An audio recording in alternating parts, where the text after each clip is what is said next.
ರೌಡಿಗಳ ಜೊತೆಗೆ ಬೆಂಗಳೂರು ಪೊಲೀಸರು ಕೈ ಜೋಡಿಸಿದ ಕಥೆ. ಬೆಂಗಳೂರು ಪೊಲೀಸರ ಬೃಹತ್ ಕರ್ಮಕಾಂಡ ಬಯಲಾಗಿದೆ.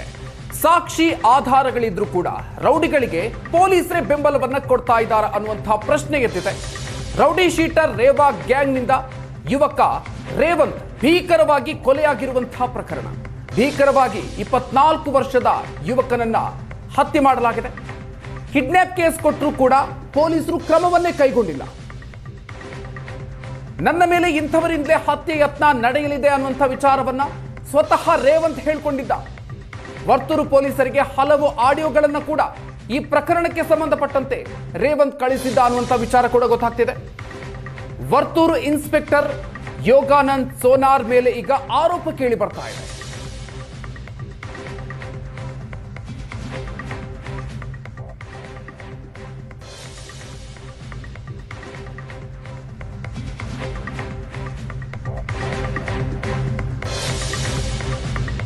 ರೌಡಿಗಳ ಜೊತೆಗೆ ಬೆಂಗಳೂರು ಪೊಲೀಸರು ಕೈ ಜೋಡಿಸಿರುವಂತಹ ಕಥೆ. ಬೆಂಗಳೂರು ಪೊಲೀಸರ ಬೃಹತ್ ಕರ್ಮಕಾಂಡ ಈಗ ಬಯಲಾಗ್ತಾ ಇದೆ. ಸಾಕ್ಷಿ ಆಧಾರಗಳಿದ್ರೂ ಕೂಡ ರೌಡಿಗಳಿಗೆ ಪೊಲೀಸರು ಬೆಂಬಲವನ್ನ ಕೊಡ್ತಿದ್ದಾರೆ ಅನ್ನುವಂತಹ ಆರೋಪ. ರೌಡಿ ಶೀಟರ್ ರೇವಾ ಗ್ಯಾಂಗ್ನಿಂದ ಯುವಕ ರೇವಂತ್ನನ್ನ ಭೀಕರವಾಗಿ ಹತ್ಯೆ ಮಾಡಿರುವಂತಹ ಪ್ರಕರಣ. 24 ವರ್ಷದ ಯುವಕನನ್ನ ಭೀಕರವಾಗಿ ಹತ್ಯೆ ಮಾಡಲಾಗಿದೆ. ಕಿಡ್ನಾಪ್ ಕೇಸ್ ಕೊಟ್ಟರೂ ಕೂಡ ಪೊಲೀಸರು ಕ್ರಮವನ್ನ ಕೈಗೊಂಡಿಲ್ಲ. ನನ್ನ ಮೇಲೆ ಇಂಥವರಿಂದಲೇ ಹತ್ಯೆ ಯತ್ನ ನಡೆಯಲಿದೆ ಅನ್ನುವಂಥ ವಿಚಾರವನ್ನ ರೇವಂತ್ ಹೇಳಿದ್ದ. ಜೊತೆಗೆ ಪೊಲೀಸರಿಗೆ ಹಲವು ಆಡಿಯೋಗಳನ್ನು ಕೂಡ ಕಳಿಸಿದ್ದ. ಇನ್ನು ಖಾಕಿ ಕಾವಲಿನಲ್ಲೇ ಈ ಹತ್ಯೆ ಆಗಿದೆ ಅನ್ನುವಂತಹ ಆರೋಪ ಸುವರ್ಣ ನ್ಯೂಸ್ ವರದಿ ಸಂಚಲನವನ್ನು ಸೃಷ್ಟಿಸಿದೆ. ರೌಡಿ ಶೀಟರ್ ರೇವಂತ್ ಹಿನ್ನೆಲೆಯನ್ನ ಈಗ ಪೊಲೀಸರು ಕದಕ್ತಿದ್ದಾರೆ. ಸಿಸಿಬಿ ಅಧಿಕಾರಿಗಳಿಂದ ರೌಡಿಗಳ ಅಟ್ಟಹಾಸಕ್ಕೆ ಬ್ರೇಕ್ ಬೀಳತ್ತಾ? ಸುವರ್ಣ ನ್ಯೂಸ್ನ ವರದಿಯನ್ನು ಆಧರಿಸಿ ಸಿಸಿಬಿ ತನಿಖೆಗೆ ಮುಂದಾಗಿದೆ. 5 ತಿಂಗಳ ಹಿಂದೆಯೇ ರೌಡಿ ರೇವಾ ಗಡಿಪಾರಿಗೆ ಶಿಫಾರಸನ್ನು ಮಾಡಲಾಗಿತ್ತು.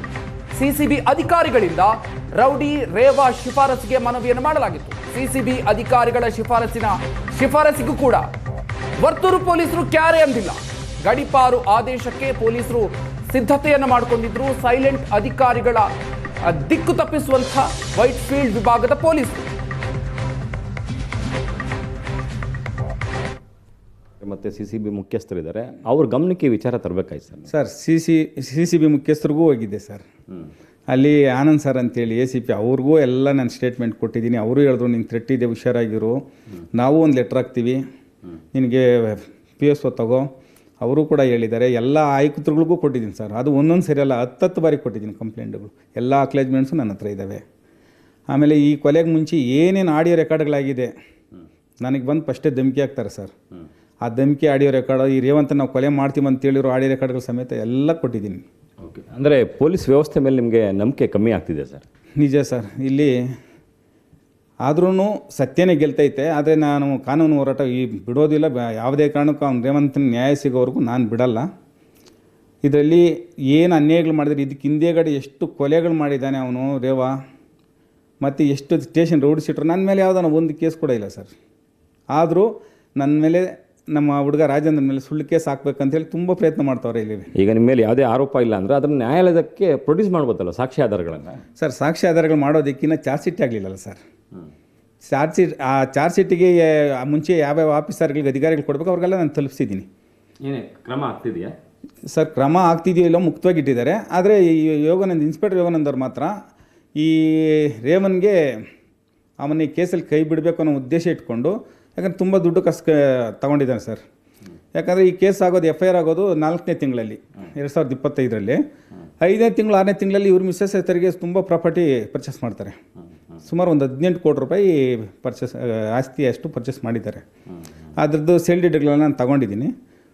ನಾನು ಮುಂದಿನ ದಿನಗಳಲ್ಲಿ ಅವ್ರ ಮೇಲೆ ನಾನು ಕಾನೂನು ಹೋರಾಟ ಮಾಡೇ ಮಾಡ್ತೀನಿ ಸರ್. ಓಕೆ, ಅಂತಿಮವಾಗಿ ನಿಮಗೆ ಏನಾಗಬೇಕು ಸರ್ ಪೊಲೀಸರಿಂದ ಮತ್ತು ರಾಜ್ಯ ಸರ್ಕಾರದ ಗೃಹ ಇಲಾಖೆ ಕಡೆಯಿಂದ? ಸರ್, ಯಾವುದೇ ಒಂದು ಕೇಸುಗಳಲ್ಲಿ ತಪ್ಪು ಮಾಡಿರೋರಿಗೆ ಶಿಕ್ಷೆ ಆಗಬೇಕು ಸರ್. ತಪ್ಪು ಮಾಡದಿದ್ದವ್ರಿಗೆ ಶಿಕ್ಷೆ ಆಗಬಾರ್ದು.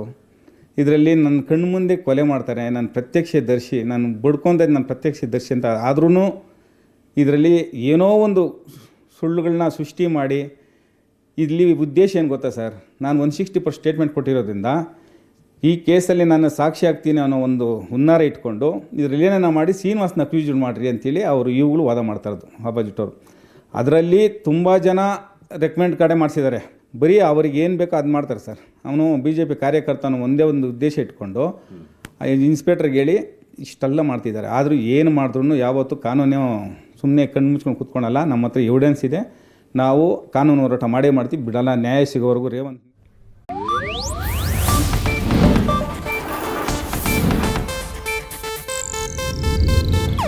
ಇದು ಏಷ್ಯಾನೆಟ್ ನ್ಯೂಸ್ ನೆಟ್ವರ್ಕ್ ಪ್ರಸ್ತುತಿ.